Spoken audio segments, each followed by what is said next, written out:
3. La trampa malthusiana. Es paradójico que una de las teorías económicas más populares, potentes y perdurables se haya revelado errónea generación tras generación. No obstante, hay pocas ideas más cautivadoras que la que sostiene que la raza humana está creciendo y explotando los recursos del planeta con tanta rapidez que se dirige a su autodestrucción inevitable. Contemplad la trampa malthusiana. Es probable que sus clases de biología le hayan familiarizado con esas imágenes microscópicas del proceso de multiplicación celular. Se empieza con un par de células, cada una de las cuales se divide para formar otro par. Las células se multiplican con rapidez, segundo a segundo, y se esparcen hacia el límite de la placa de Petri hasta que, finalmente, ya no queda espacio libre. ¿Qué ocurre entonces? Pensemos ahora en los seres humanos. La humanidad también se reproduce exponencialmente. Es posible que estemos multiplicándonos demasiado rápido para ser capaces de mantenernos. Hace 2 siglos, el economista inglés Thomas Malthus estaba convencido de que así era. Según calculó, la humanidad crecía mucho más deprisa que sus recursos alimenticios. En términos más específicos, consideró que la población humana crecía geométricamente, esto es, por multiplicación. 2, 4, 8, 16, 32, mientras que los alimentos disponibles lo hacían aritméticamente, esto es, por adición. 2, 4, 6, 8, 10. Como dijo el mismo Malthus en su obra de 1798 Ensayo sobre el principio de la población, el hombre necesita comida para sobrevivir y se multiplica con rapidez. Su conclusión era la siguiente: sostengo que el poder de la población es indefinidamente más grande que el poder de la tierra para producir la subsistencia del hombre. La población, cuando no se la controla, crece en proporción geométrica. Las subsistencias solo aumentan de forma aritmética. Un conocimiento mínimo de los números permite apreciar la inmensidad del primer poder en comparación con el segundo. Desde su punto de vista, la raza humana se encaminaba a una crisis inevitable, a menos que redujera voluntariamente su tasa de natalidad, lo que le parecía inconcebible.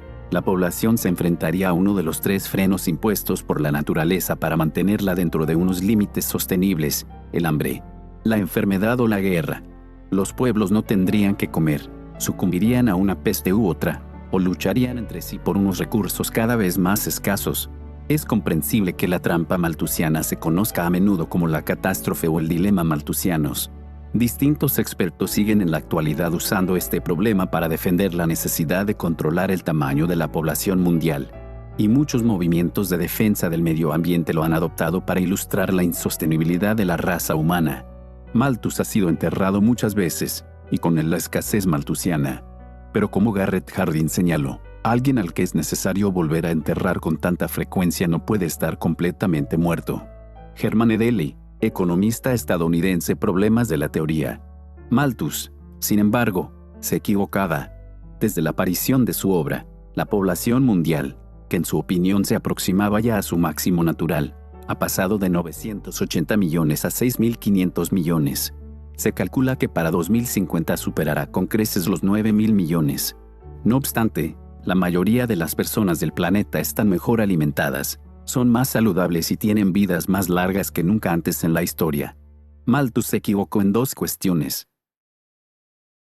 1. Los seres humanos tienen un buen historial en el diseño de tecnologías para resolver problemas de este tipo, gracias en parte a las leyes de la oferta y la demanda, que han animado a los productores a idear medios mejores y más eficaces de generar alimentos. El mundo ha sido testigo de una serie de revoluciones agrícolas, cada una de las cuales ha incrementado de forma espectacular los recursos disponibles. Los humanos, con la ayuda del mercado, han resuelto el problema de la comida. 2. La población no siempre crece de forma exponencial, y después de cierto tiempo de crecimiento tiende naturalmente a estabilizarse. A diferencia de las células en la placa de Petri, que se multiplican hasta llenarla por completo, los humanos tienden a reproducirse menos una vez que han alcanzado cierto nivel de riqueza. De hecho, en épocas recientes, la fertilidad humana ha estado cayendo de forma significativa, y en toda Europa y países como Japón, Canadá, Brasil y Turquía las tasas de natalidad son insuficientes para impedir la despoblación. El aumento de la esperanza de vida implica que la población se esté haciendo gradualmente más vieja, pero esa es otra cuestión. Thomas Robert Malthus. A pesar de sus ideas, que fueron las que llevaron a Thomas Carlyle a etiquetar la economía de ciencia lúgubre. Thomas Malthus era en realidad una persona bastante popular, divertida y sociable, que gozaba de muy buena consideración. Nacido en el seno de una familia adinerada con inclinaciones intelectuales, de hecho, su padre se había relacionado con los filósofos David Hume y Jean-Jacques Rousseau, pasó la mayor parte de su vida dedicado al estudio o la enseñanza, salvo un periodo como coadjutor anglicano. La economía era considerada entonces un asunto tan proteico que la mayoría de las universidades no la reconocían como disciplina, de modo que Malthus empezó estudiando y enseñando matemáticas en el Jesus College de Cambridge. Sin embargo, a comienzos del siglo XIX, se convirtió en el primer profesor de economía de la historia al encargarse de la materia en el Colegio de la Compañía de las Indias Orientales, el actual Aylesbury, un testimonio de la popularidad creciente de la disciplina. Su nombramiento como miembro de la Royal Society en 1818 en reconocimiento a su trabajo pionero en economía sería una señal todavía más clara de la importancia del campo.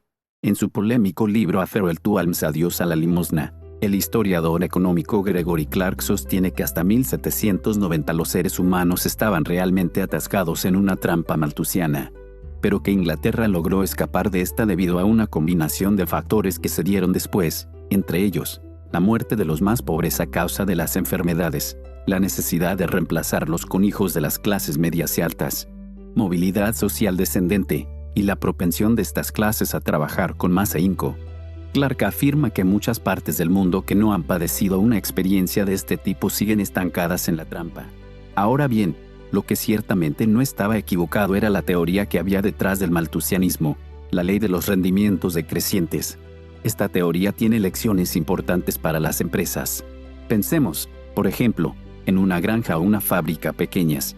El gerente decide sumar cada semana un trabajador adicional a la plantilla de personal. En un comienzo, cada nuevo empleado contratado se traduce en un aumento importante de la producción. Sin embargo, algunas semanas más tarde, llegará un momento en el que el aporte de cada nuevo trabajador será menor que el del anterior. Cuando el número de campo o máquinas en las que se puede trabajar es finito, la diferencia que puede suponer un par de brazos adicionales es limitada. El apocalipsis, donde la forma en que la mayor parte de lo que hoy llamamos el mundo occidental, Europa, Estados Unidos, Japón y un puñado de economías avanzadas más, salió de la trampa malthusiana fue aumentando la productividad agrícola, al tiempo que la población tenía menos hijos a medida que se hacía más rica. Esto, junto con la invención de nuevas tecnologías, ayudó a lanzar la revolución industrial y finalmente catapultó los niveles de riqueza y de salud todavía más arriba. Por desgracia, otras partes del mundo siguen atascadas en la trampa. En muchos países del África subsahariana, la tierra produce tan poca comida que una gran mayoría de la población tiene que dedicarse a la agricultura de subsistencia. Cuando el uso de nuevas tecnologías de cultivo aumenta la producción agrícola, la población de estos países se dispara. Pero las hambrunas que a menudo siguen a las malas cosechas impiden que el crecimiento se mantenga y la población se enriquezca en los años siguientes. El apocalipsis, cuando los neomalthusianos sostienen que aunque el ingenio humano ha conseguido retrasar la catástrofe un par de siglos, estamos nuevamente al borde de otra crisis. En este sentido, afirman que si bien los argumentos de Malthus giraban alrededor de la comida, hoy podemos hablar del petróleo y las fuentes de energía como los principales medios de sustento del hombre. Estando cerca de alcanzar el cenit del petróleo, o habiéndolo superado ya, la población mundial pronto llegará a niveles insostenibles. Queda por ver si resultan de nuevo válidos los avances tecnológicos y los controles de población que antes impidieron que las tesis de Malthus se hicieran realidad.